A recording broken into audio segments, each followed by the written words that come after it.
So, thank you very much, Hakim Manon, for your inspiring testimonial and for the next gen generation.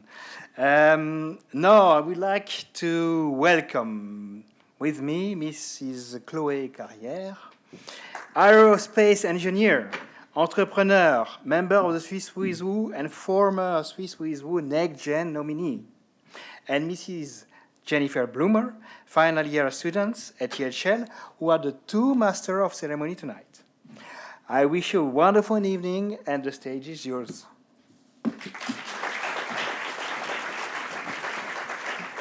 Thank you very much, Olivier. It's a real pleasure to be with all of you tonight. Maybe can I ask for the people for who this is the first NEXTGEN event to raise their hands?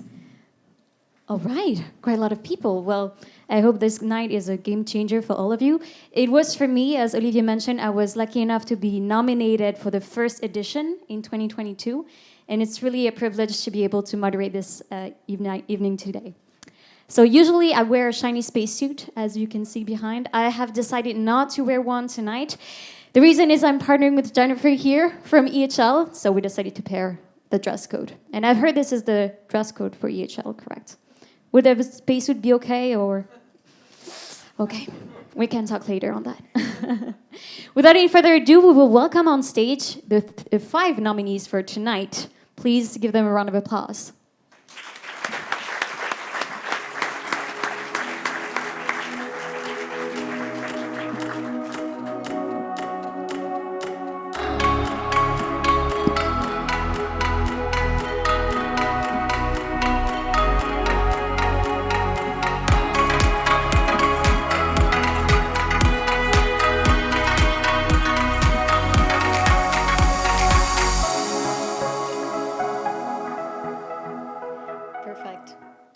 Thank you so much for being here with all of us.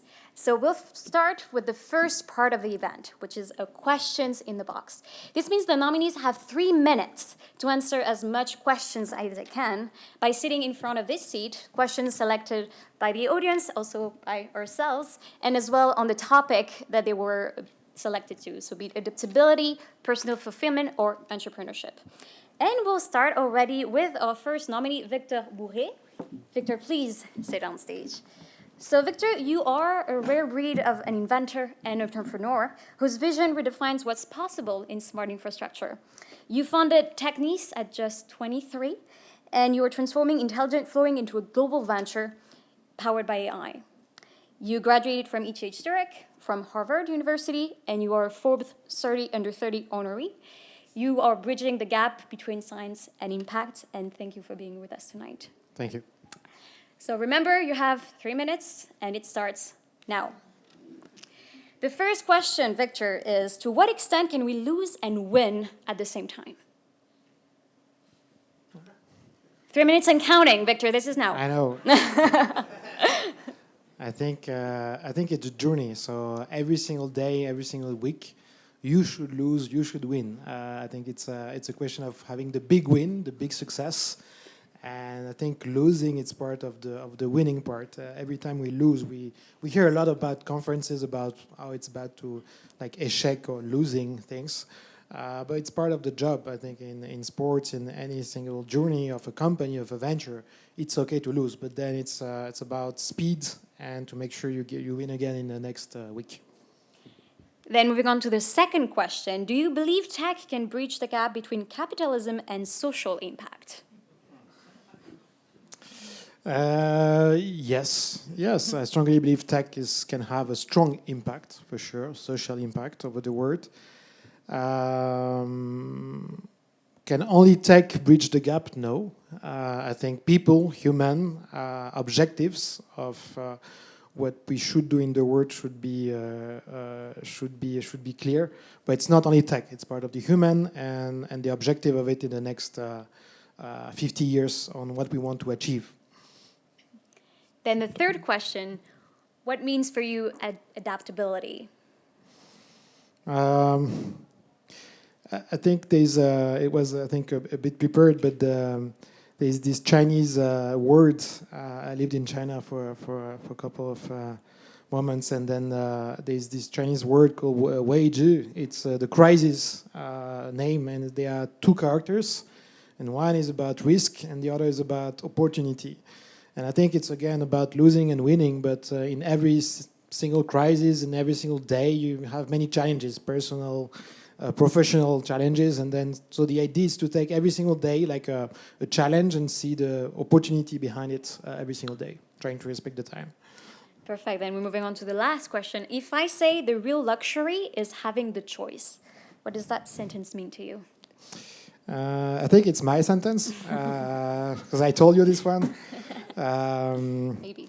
Yeah, I think it's a luxury to have the choice. I mean, we take many decisions, but once we make decision, it means we have choices. It means we have options, and I think it's a clear luxury to have choices. So many people do not actually have choices in their life. And that's one of the big, I think, challenge. And I think when we are aware of this luxury, I think we can also do some great things for the next years. And you truly are doing some great things. Amazing. Four questions in under 3 minutes. Congratulations. Let's give him a round of applause. All right. Let me please introduce Johanna onto the stage. So, Johanna, your love for wine and travel shines for everything you do. After graduating EHL, you dove headfirst into the world of viticulture. And today, as managing partner of Claude Zampero, you're helping craft some of the most refined organic wines from Valais. You're also a student studying for the Master of Wine currently. You also co-founded Hedonista, where you bring people together through unforgettable wine and food experiences. From winemaking and marketing to PR and events across Switzerland, Italy, and France, your journey is as rich and layered as a great vintage. So let's start with the questions. Thank you. So the first question is, what lessons have you learned about self-respect and credibility as a woman navigating traditional industries across cultures? Well, I was lucky to have a lot of lovely mentors, women mentors, but also men. And today we have this traditional industry, which is wine, of course. But if you look a bit of the past, that some other women had to kind of... they had to create the path, and we were lucky enough now as women in the wine industry to kind of follow that path.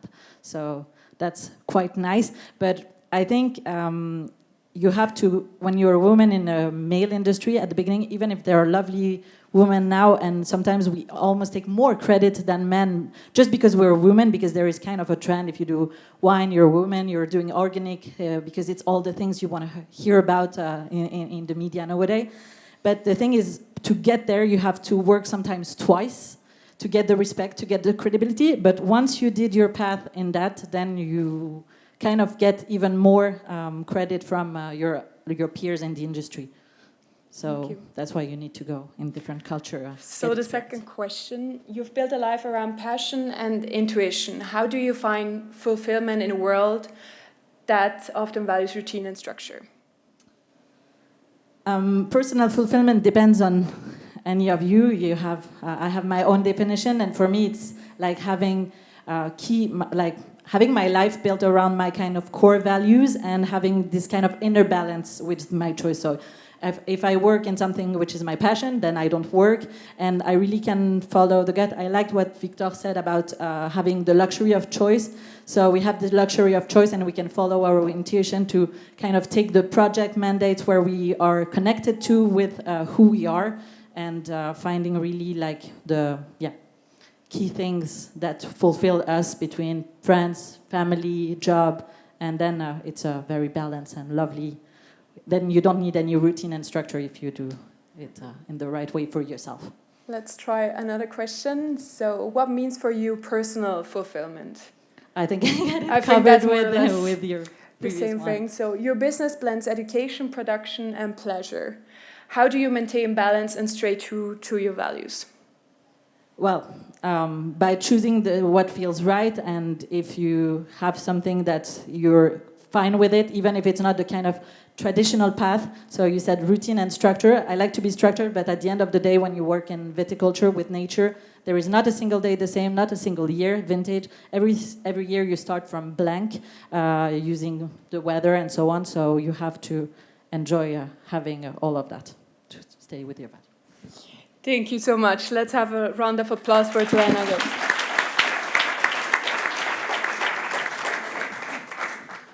We'll now welcome our second Johanna of the evening, Johanna Gapany. You are a rising star in Swiss politics. You made history as the youngest member of the Senate, bringing sharp leadership and courage to the heart of national decision-making, steering financial policy through some of Switzerland's most critical moments. You have a bold vision for innovation, food security, sovereignty, that make you a trailblazer in every sense. Je vais maintenant passer en français parce que nous allons faire vos questions en français, Johanna. Est-ce que vous êtes prête? Absolument. Alors, 3 minutes et ça commence maintenant. La première question, selon vous, quelle doit être la place de l'État dans nos sociétés? C'est un partenaire. Je pense que le plus important, c'est de mettre l'humain au centre. L'État doit permettre à l'humain de faire ce qu'il faut pour faire avancer la société et pour faire avancer le pays. Deuxième question, on vous tend le téléphone et Donald Trump est au bout du fil. Que lui dites-vous? Bonjour. En anglais? On accepte le français. On va dire qu'il parle très bien français. Lui, ça m'étonnerait.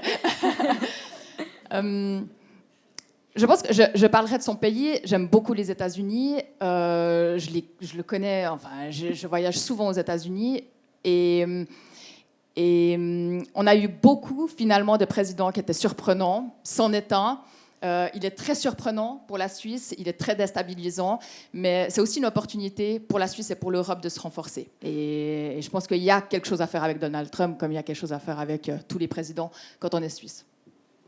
Merci. Troisième question, qu'est-ce que signifie pour vous adaptabilité? C'est un passe-partout, c'est d'être là ce soir alors que je sais pertinemment que je suis dans un monde totalement différent. Et c'est un moyen finalement de créer des ponts, de comprendre, de se comprendre. Et puis parfois on ne sait pas vraiment à quoi ça sert, un contact, une discussion. Mais très vite on comprend avec le temps. Et parfois quand il y a une crise, d'être joignable et d'avoir un contact, c'est hyper important. Donc c'est ça pour moi, c'est un passe-partout. Parfait. Maintenant, la dernière question. Donc, si vous pouviez envoyer un message à la prochaine génération de dirigeants sur la manière de naviguer dans l'incertitude, que diriez-vous? Peut-être qu'on en a ce soir. D'ailleurs, qui font très juste, je pense. On a de la chance d'être dans un pays où il y a beaucoup de monde qui ont de belles idées. C'est d'être spontané, c'est de faire ce en quoi on croit.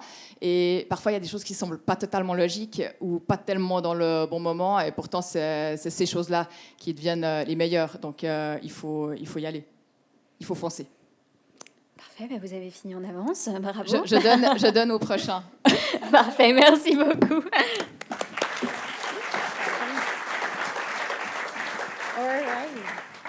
So let me introduce you to Sunny. Sunny, you're a real powerhouse in the world of digital transformation. As the founder of Inspire 925, you help companies navigate change with their digital transformation. At HVZ in Zurich, you lead the Institute for Digital Business and the Executive MBA in Digital Leadership, shaping how leaders think about the future of work. You're also a board member, a keynote speaker on digital change and leadership, and the author of Inspire at Work. With your drive, clarity, and passion for innovation, you've become one of the leading voices for digital progress in Switzerland, and someone who truly leads with purpose. So, you have 3 minutes for the questions. The first question is, as someone who wears many hats, how do you decide where to direct your energy and when to say no? Well, I think this is really the key piece is already in the question. It's not so much about managing your time, it's about managing your energy. And so saying yes to things where you get energy back enables you to do way more things in life that really fuel you. And that's what's carried me. I started Inspire 925 in 2013. It's been 12 years almost, a marathon of sorts. And I think you can really only do this if you understand how to manage your energy. And saying no then becomes about understanding what's your yes and what's your purpose. And I've learned over the years to be clearer on that, and in so gracefully, but also with a certain clarity, declining when it doesn't align with the purpose and the things I'm passionate about. Thank you. Going on to the second question.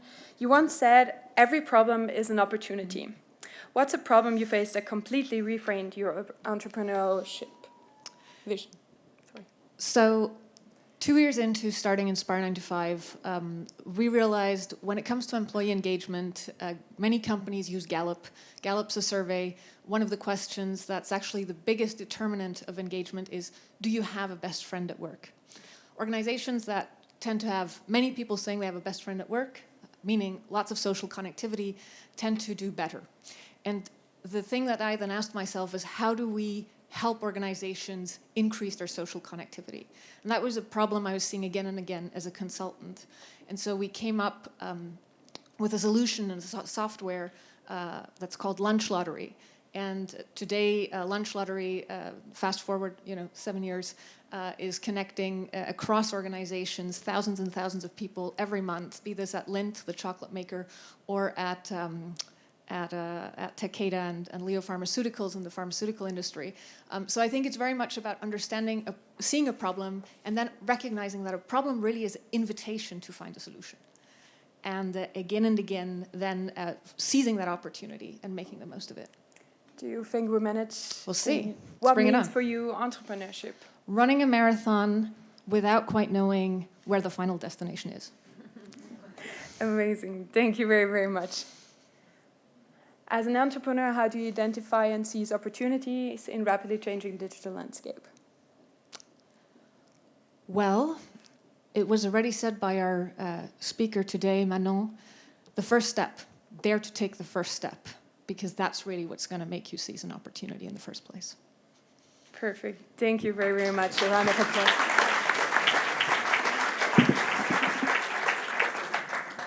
So let's move on to our last nominee, Marc Rochat. Marc, you've made your mark on some of the toughest slope in the world, and today you also became a dad, so congratulations on that. As a slalom skier for Swiss Ski, you've brought a lot of pride to Switzerland, with strong World Cup finishes and a bronze medal at the 2025 World Championships in Saalbach. You've shown that you belong among the very best. Off the slopes, you support young athletes as ski ambassadors for Le Rochat International School, and even with injuries along the way, you've never given up. You're also studying economics and aiming for the Olympics. That mix of determination and balance is seriously impressive. So let's move on to the 3 minutes and the first question.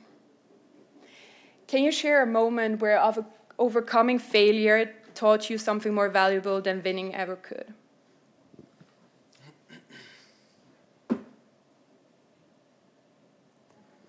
You're free. I would say, well, obviously, I went through quite a lot of injuries in my career. Most of them were certainly painful, but extremely frustrating, because as you're lying on your couch, your teammates keep on working and racing and going on in their career, and you're simply just watching them on TV, which can be extremely, extremely tough. In each and every injury, I have learned that passion drives me the most. Passion triggers a certain form of madness, in a sense. It triggers courage. It triggers... I'm missing the word, sorry.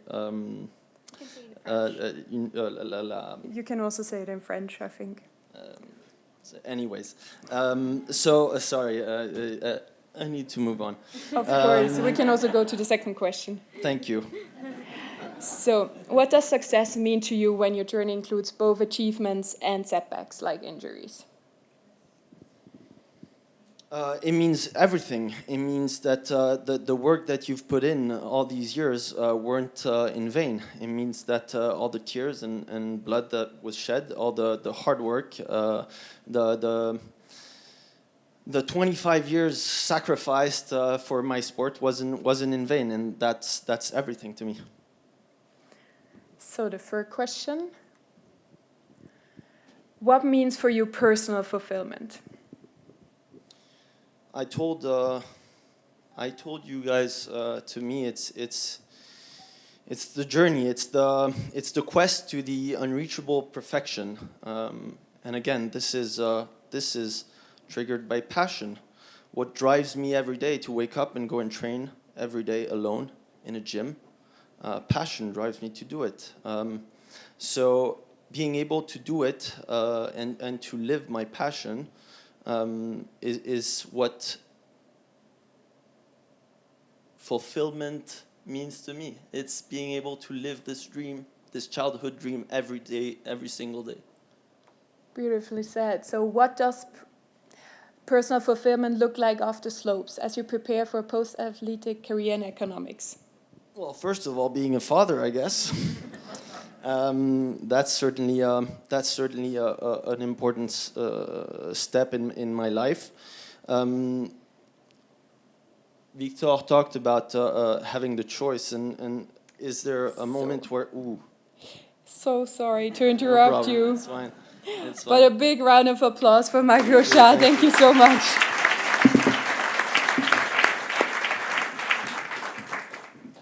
Thank you all for all the nominees for playing this first part, Questions in the Box. You can now gain your seats in the audience.